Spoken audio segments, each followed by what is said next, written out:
예배 드릴 수 있는 것이 쉬운 일이 아니거든요. 비장애인들은 그런 아픔이 없겠지만 특히 장애인들은 또 몸이 불편하신 분들은 예배를 드린다라는 것이 얼마나 감사합니까? 먼 길을 오시는 우리 김종열 집사님께 편찮으신데도 불구하고 오시는 모습이 아까 들어오시는데 마음이 짠하고 제가 주중에 한번 뵈야 되는데 지난 주중에 제가 출타해서 못 뵀는데 계속 기도하고 있습니다. 건강을 회복했으면 좋겠고 우리 박세호 집사님도 퇴원하셔서 함께 예배드리게 됨을 감사합니다. 오늘 또 우리 영일군과 우리 이제 군 하면 안 되지 이제 예람이 두 부부의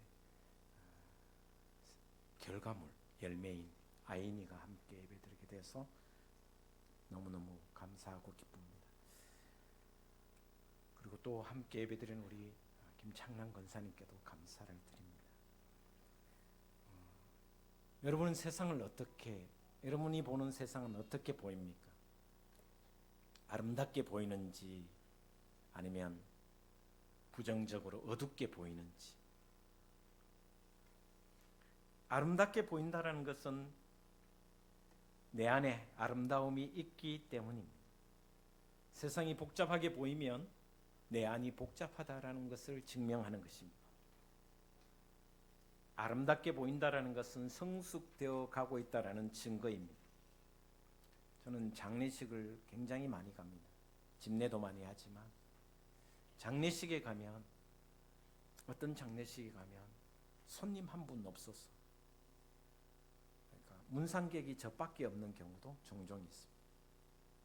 그런 장례식 물론 혼자 살기 때문에 그런 경우도 있지만 그분이 삶이 아름답지 못하기 때문에 장례 조문을 안 오시는 경우를 종종 경험합니다.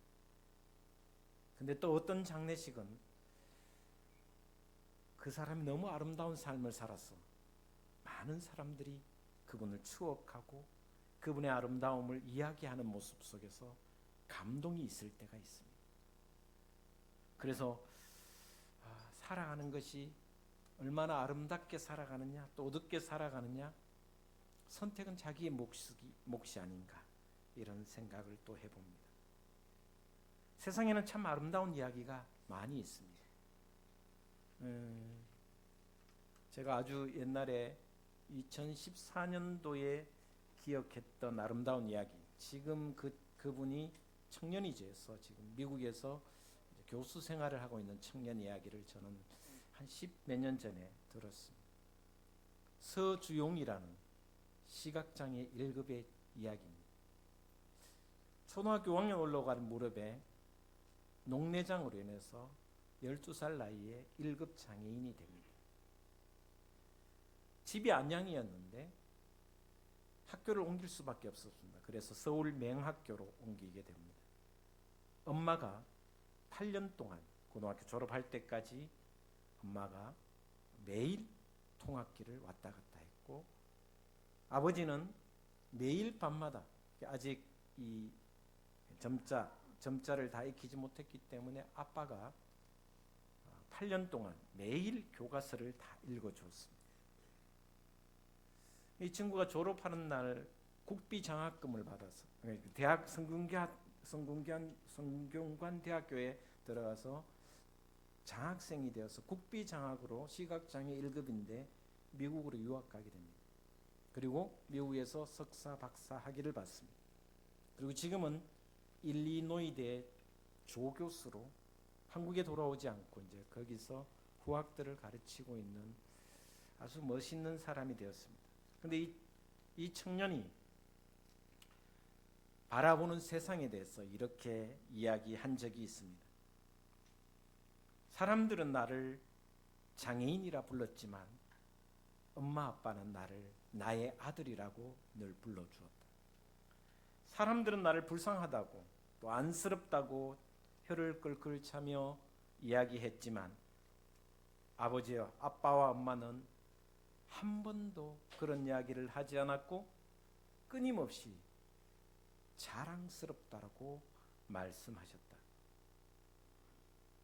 그래서 태어나서 졸업할 때까지 24년간 부모님을 통해 본 세상은 너무나 아름다운 세상이었다라고 이야기를 했습니다. 유학을 떠나 지금은 의젓한 교수가 되어 살아가면서도 여전히 세상을 아름답게 보고 있다라고 이야기를 했습니다. 여러분, 빛은 무색입니다. 아무 색깔이 없어 보이지만 프리즘을 통해서 보면 우리가 잘 아는 오색 찬란한 빛깔이 되는 것이 바로 빛입니다. 여러분이 보는 세상은 어떤지, 우리는 그리스도인이기 때문에 우리가 보아야 할 세상을 바라봐야 할 눈은 예수 그리스도를 통해서, 빛이 프리즘을 통해서 오색 찬란함을 나타내듯이 예수님을 통해서 세상을 보아야 합니다. 그렇게 보면 세상은 아름답고 밝게 보일 수밖에 없습니다. 우리는 아름다움을 추구하며 사는 삶이 최고의 가치임을 알고 있습니다. 우리 인간이 단순히 즐기는 존재가 아니라 아름다움을 추구해야 하는 존재입니다. 여러분, 아름다움은 영적인 것입니다. 모든 아름다움의 배후에는 하나님이 계십니다.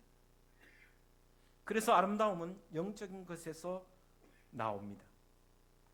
즐거움은 감각적인 것에서 나옵니다. 그래서 아름다움은 영원한 것이지만 즐거움은 일시적인 것입니다. 아무리 맛있는 것을 먹어도 잠시의 즐거움밖에 되지 않는다라는 것입니다. 아름다운 것에는 기쁨이 나오지만 즐거운 것에서는 쾌락과 재미가 나옵니다. 아름다움을 추구하려면 저와 여러분은 우리의 직관의 기능이 점점 발달해야 합니다. 영성이 뛰어나야 아름다움을 경험할 수 있습니다. 감각이 뛰어나면 즐거움과 쾌락이 발달합니다. 예술인들을 한번 보시면 아름다움을 추구하는 사람들입니다. 시를 쓰거나 음악을 하거나 그림을 그리는 사람들은 영적인 사람들이 많습니다. 그리스도인은 하나님을 느끼고 경험하며 믿음의 직관이 발달하여 하나님을 체험하며 우리 안에 아름다움이 창조되는 존재가 바로 그리스도인입니다. 아름다움은 단순합니다. 즐거움은 요란하고 현란합니다. 아름다움은 진리, 즉 참에서 나옵니다. 아름다움은 선에서 나오며 악에서 나오지 않습니다. 아무리 선하다고 해도 아름다움이 따르지 않으면 그 선은 독약입니다. 아무리 진리, 참을 주장해도 아름다움이 없으면 독입니다. 그래서 하나님은 진선미의 결정체다라는 말이 있습니다. 아름다움에는 언제나 의미가 있습니다. 그래서 아름답게 사는 삶에는 신금을 울리는 그 무언가가 있다라는 것을 우리는 잘 압니다. 단순히 즐거움을 위해 사는 사람은 재밌게 사는 사람입니다. 모든 아름다움의 배후에는 사랑과 자기 비움과 희생과 섬김과 배려가 있습니다. 즐거움에는 자기를 채워야 즐거움이 탄생합니다. 우리가 믿는 하나님은 진선미의 하나님임을 다시 한번 생각해 봅니다. 그 하나님을 표현하는 가장 위대한 표현은 하나님은 아름답다라는 것입니다. 그래서 예수님을 표현할 때 뭐라고 표현합니까? 샤론의 꽃과 같이 아름답다라고 표현했어요. 이스라엘 성지 순례를 가면 이스라엘 사람들이 샤론의 꽃이 무언가를 이야기하는데 없습니다. 성서학자들도 이스라엘 사람들도 샤론의 꽃이 무엇인지 찾지를 못합니다. 상징적인 꽃을 이야기하는데 그게 샤론의 꽃이라고 정확하지는 않다라고 이야기를 합니다. 샤론의 꽃이 얼마나 아름다웠으면 예수님의 삶, 예수님의 그 모습이 샤론의 꽃으로 비유했을까? 샤론의 꽃이 진짜 무엇일까? 라는 생각도 해봅니다. 구약의 하나님은 두려운 하나님, 심판의 하나님으로 비춰집니다. 그러나 예수님에게 세상의 모든 심판을 내리시고 십자가에 달리신 예수님께 모든 징계와 형벌을 내리시고 그 예수 그리스도 안에서 그 누구도 심판하지 않으시는 하나님, 이것이 바로 하나님의 아름다움입니다. 하나님의 아름다움은 과거에는 두려운 하나님이었지만 신약에서는 아름다운 하나님으로 기록된 것은 예수님을 십자가에 못 박게 하시고 그 예수 그리스도 안에 구원을 베푸신 그 사건 자체가 아름다운 하나님으로 표현된다라는 것이 오늘 본문의 오늘 설교의 내용입니다. 예수님은 사복음서 전체를 보면 즐거운 인생이 아니라 아름다운 인생을 사셨다라는 것을 우리에게 보여줍니다. 그 절정이 십자가를 치기 전 바로 전날 밤 아름다움의 절정의 모습을 보여주셨습니다.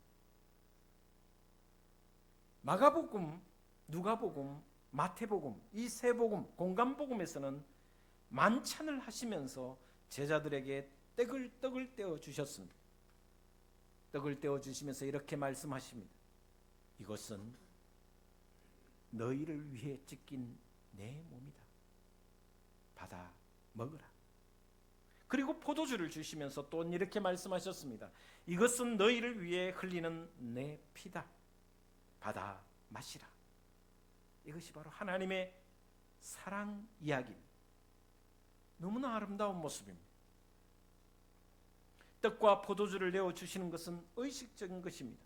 그래서 저와 여러분도 때가 되면 부활절이나 또 추수감사절이나 또 다른 절기를 정해서 성찬식을 하는 것은 바로 하나님의 아름다움, 예수 그리스도의 아름다움을 경험하는 사건에 바로 성만찬을 하는 것입니다. 그런데 마태, 마가, 누가복음에 기록하지 않는 오늘 마태, 마가, 누가에는 이 성찬식의 기록을 했지만 요한복음은 성찬식을 기록하지 않습니다. 요한복음은 성찬식을 기록하지 않고 오늘 제자들의 발 씻기는 모습을 기록하고 있는 것이 특징입니다. 요한은 왜 이 성만찬을 기록하지 않고 제자들의 발을 씻기는 장면을 기록하였을까? 이 모습에서 우리 주님이 얼마나 아름다운 삶을 사셨는가를 고백하고 경험했으면 좋겠습니다. 오늘 본 말씀을 자세히 보시면 예수님은 자신의 죽음의 때를 아셨습니다. 6월절 즈음에 자신이 십자가를 져야 할 때임을 알고 계셨습니다. 마귀가 또한 유다에게 예수를 팔려고 하는 생각을 넣었다는 것도 알고 계셨습니다. 뿐만 아니라 예수님은 아버지께서 모든 것을 자기 손에 맡기신 것도 알고 계셨습니다. 3절을 보면 이렇게 표현해 주고 있습니다. 저녁 먹는 중 예수는 아버지께서 모든 것을 자기 손에 맡기신 것과 또 자기가 하나님께로부터 오셨다가 하나님께로 돌아가실 것을 아시고 그래서 1절에도 알고 계셨고 2절에도 알고 계셨고 3절에도 알고 계셨다라는 것을 이야기하고 있습니다. 요한복음 17장 2절에는 하나님께서 예수님에게 아들 예수 그리스도에게 만물을 다스릴 권세를 주셨다라고 기록하고 있습니다. 마태복음 28장 18절 말씀에도 하늘과 땅의 모든 권세를 위임하셨다고 기록하고 있습니다. 다시 말하면 요한복음 17장 2절과 마태복음 28장 18절의 말씀을 한마디로 요약하면 예수님은 곧 하나님이시라는 것입니다. 전능하신 분이시다라는 것입니다. 모든 권세를 가지셨고 모든 것을 하실 수 있고 하나님의 그 모든 권세를, 하늘의 권세와 땅의 권세를 가지신 전능하신 분이다. 곧 예수님은 곧 하나님이시다는 것을 보여주는 내용입니다. 그런데 그 예수님께서 식사 중에 겉옷을 벗어 던지고 수건을 허리에 두르시고 대야에 물을 떠 제자들의 발을 씻겨 주셨습니다. 여러분은 어떤가 모르겠네요. 제가 사던 제 청송에서 살 때 이야기를 하면 겨울 되면 목욕을 해본 적이 거의 없던 것 같아요. 그래서 여름 끝날 쯤에 애들하고 목욕, 수영하면서 목욕한 그게 마지막 목욕이고, 가을 때부터는 초여름까지 목욕을 해본 적이 거의 없는 것 같아요. 제 생각에. 가끔 소주 끓일 때 소죽을 다 꺼내고 거기에 물 다시 끓여가 가끔 어머니가 씻겨주시는 기억이 가끔 있었어요. 그러니 손과 발이 얼마나 더러웠겠어요. 그래서 늘 어른들이 보면 제 발과 손을 보면 뭐라고 말씀하시는지 압니까? 까마귀 할배가 오면 놀라겠다고 그런 말씀을 종종 하셨어요. 우리 청년들은 상상하지 못하는 내용인데, 그래서 용의 검사할 때 되면 거랑가에 가서 돌로 피가 나도록 빡빡빡빡 문질렀던 기억이 너무나도 많습니다. 얼마나 더러웠는지 제가 생각해도 진짜 추적고 더러웠구나 하는 생각이 듭니다. 진짜 까마귀. 특히 어디가 많이 까맣냐면 여기가 까매졌어요. 손등 요쪽에. 왜냐하면 코를 닦았기 때문에 뺀질뺀질하면서 까맸던 것 같아요.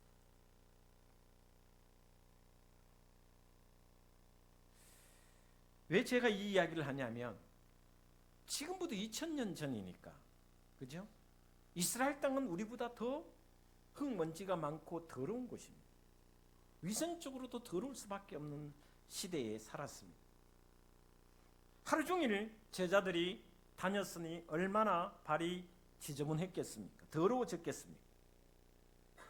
그런데 식사를 하려는데 누구도 발을 씻겨주는 사람이 없었습니다. 그럼 발은 누가 씻겨줍니까? 종이 씻겨줍니다. 다시 말하면 그 만찬장에 종이 없었다라는 것입니다. 그런데 또 중요한 것은 예수님이 스승이시면 제자들이 예수님의 발을 씻겨주는 게 원칙입니다. 그것조차 안 되면 서로 발을 씻겨주면 됩니다. 근데 제자들은 아무도 그렇게 하지 않았습니다. 오히려 제자들의 마음속에는 누가 더 크냐, 더 나중에 이스라엘 왕국을 회복하면 내가 더 높은 자리에 하면서 다툼의 자리에 늘 있었던 제자들입니다. 누가 주도권을 쥐려고 앞서는 사람, 섬김의 자리가 아니라 주도권을 쥐려고 하던 사람들이 바로 제자들이었습니다. 그럴 때에 주님이 일어나셔서 겉옷을 벗으셨습니다. 그리고 수건을 허리에 둘렀습니다. 대야에 물을 떠왔습니다. 그리고 제자들의 발을 씻겨 주셨습니다.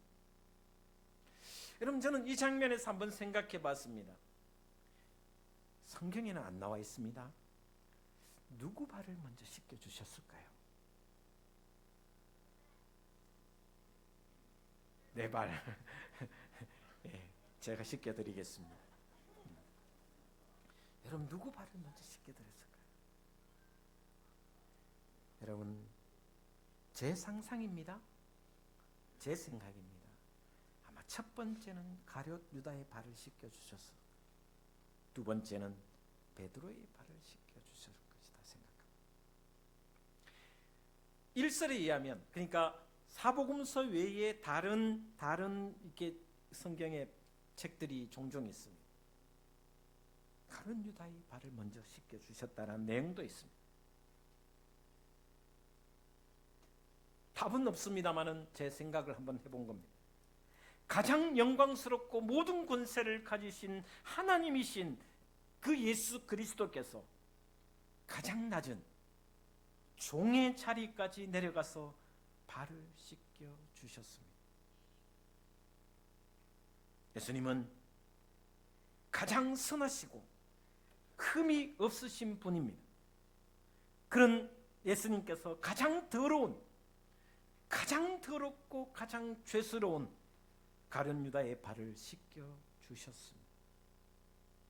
여러분, 발은 세상적인 것을 상징하죠. 왜?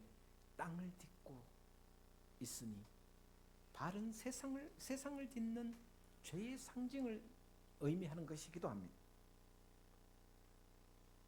가장 고결하시고 가장 흠이 없으신 그 예수님께서 가장 더러운 인간의 발을 씻겨 주셨습니다. 누구도 구분하지 않으셨습니다.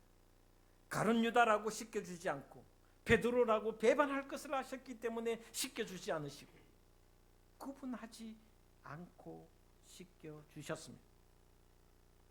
선과 악, 어둠과 빛, 불의와 정의는 상대적인 개념입니다.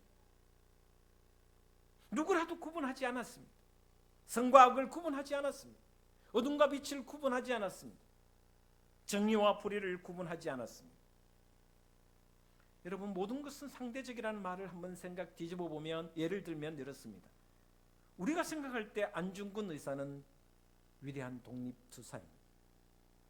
그러나 일본의 입장에서 보면 테러리스트입니다. 상대적이라는 말입니다. 모든 것은 상대적인 것입니다. 간신이 없는데 충신이 없습니다. 추함이 없는데 아름다움이 없습니다. 아무리 선하여도 그 선 안에 악이 끼어들게 마련입니다. 그래서 우리는 사람들은, 아니 저와 여러분은 너무 극명하게 선과 악을 나눕니다.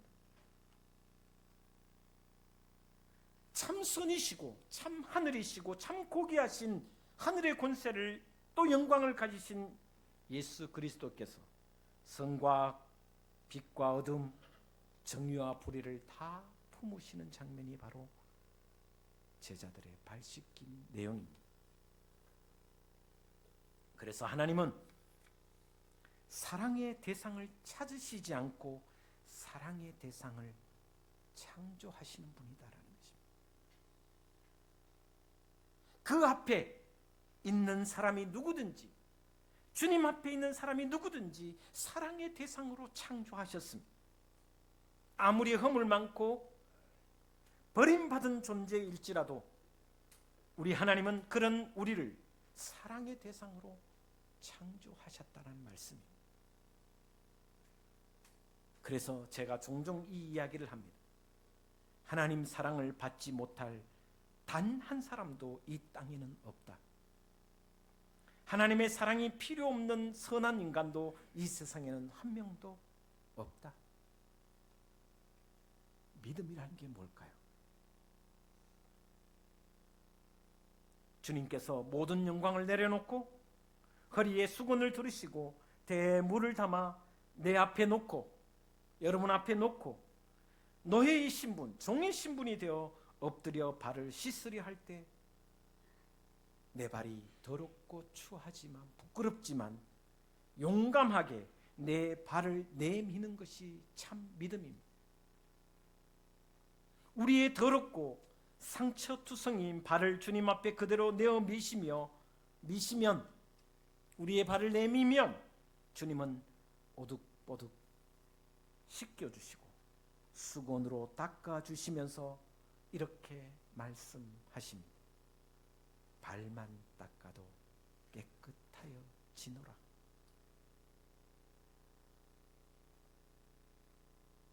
우리의 인생을 깨끗하게 하시고 치유해 주시고 세상의 모든 것에서 해방시켜 주시는 주님의 은총이 이 발 씻음 속에 있습니다. 여러분, 제자들이 이 발 씻김을 하실 때 다 거부하는 마음이었습니다. 왜? 스승이 제자의 발을 씻겼어요. 지금은 너희가 알지 못한다. 그러나 이후에는 알리라. 여러분, 사랑의 행위가 먼저 있습니다. 주님의 그 위대하신 사랑의 아름다움이 먼저 있습니다. 깨닫는 것은 언제 깨닫습니까? 성령이 임하고 난 뒤에 후에야 깨닫습니다. 아, 주님의 사랑이었구나. 죽으시고 부활하신 이후에야 예수님의 사랑을 제자들은 깨닫습니다. 믿음의 눈을 열어 지금도 내 앞에서 허리에 수건을 동이시고 무릎 꿇어 내 발을 내밀라고 하시는 주님의 음성을 여러분 들으시기를 바랍니다. 그리고 부끄럽지만 용감하게 더러운 발, 상처투성인 내 몸을 주님께 내미는 저와 여러분 되셔서 주님의 은총을 경험하는 놀라운 한 주가 되시기를 주 예수 그리스도 이름으로 축원을 드립니다. 기도하겠습니다.